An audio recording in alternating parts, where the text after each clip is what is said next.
հաջորդ փուլին կներկայացնեմ։ Լսենք, պարոն։ Լավ, դուք ինքներդ որոշեք, հա։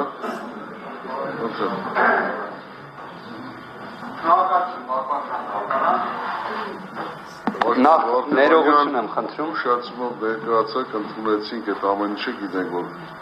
ծանրաբեռնված եք եղել այլ գործերով, այդ այսօր եթե կուշանակ, որ դատանի պահանջը ուղղակի տեղեկացրեք։ Նախապես նաև կներկայացնենք զանգով կազմին տեղեկացնենք։ Անպայման որևէ խնդիր չեմ տեսնում, իսկապես ին բաց թողումներ,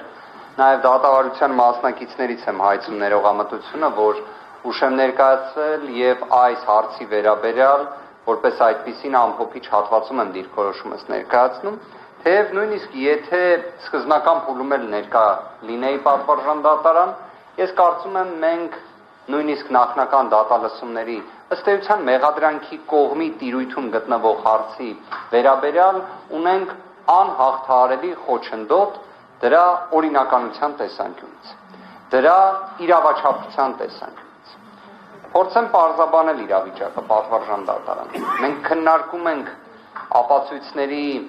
հետազոտման ենթակա ապացույցների ծավալի հարցը, բայց գտնվում ենք փաստացի անօրինական հարկադրանքի իրավիճակում։ Բնականաբար դատավարության մասնակիցներից եւ որևէ մեկը սուբյեկտիվ իմաստով այդպիսի ընկալում չունի, բայց այն փաստը, որ մենք քննարկում ենք այս հարցը,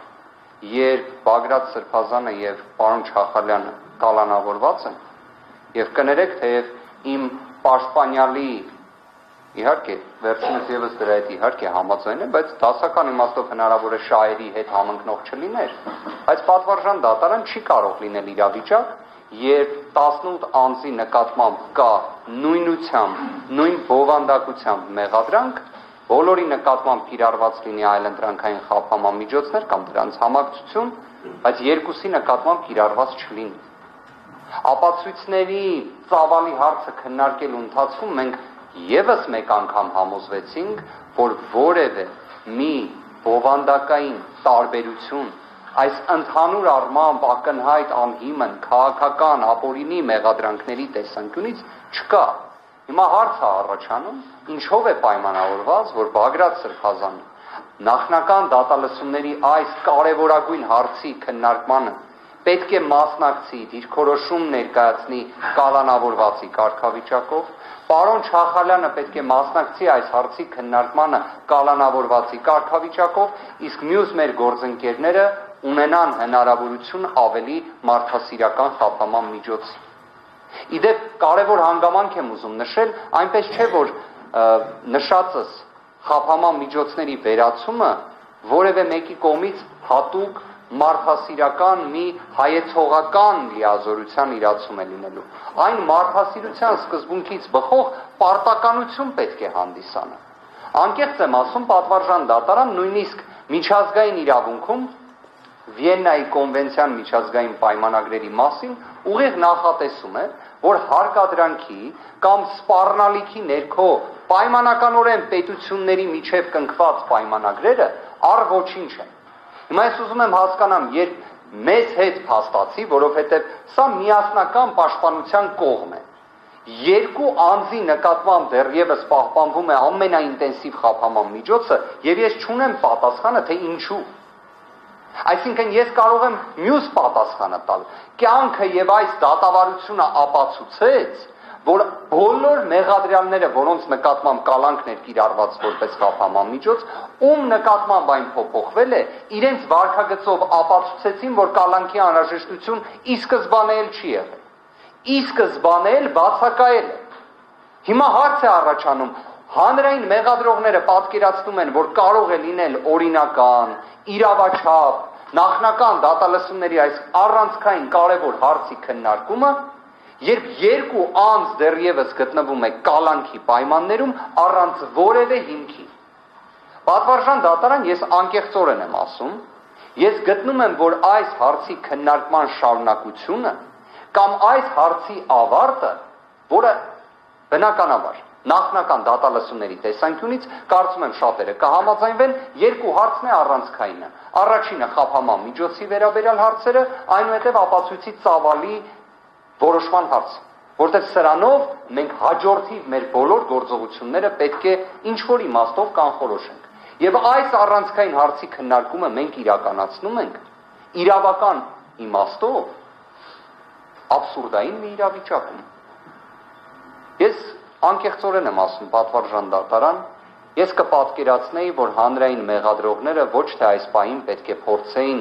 անհնարինը թվացող եւ իրականում այդպիսինը հանդիսացող մեղադրանքի ապացույցների հետազոտման ենթակա ծավալի հարց փորձեին ներկայացնել իրենց դիրքորոշումներով, այլ պարզապես կարող են հանդես գալ Բագրատ Սրբազանի եւ պարոն Չախալյանի խափաման միջոցի վերանայման միջնորդությամբ։ Վստահորեն եմ ասում, դրանից Հայաստանում աշխարհը կամ երկինքը փուլ չի գա։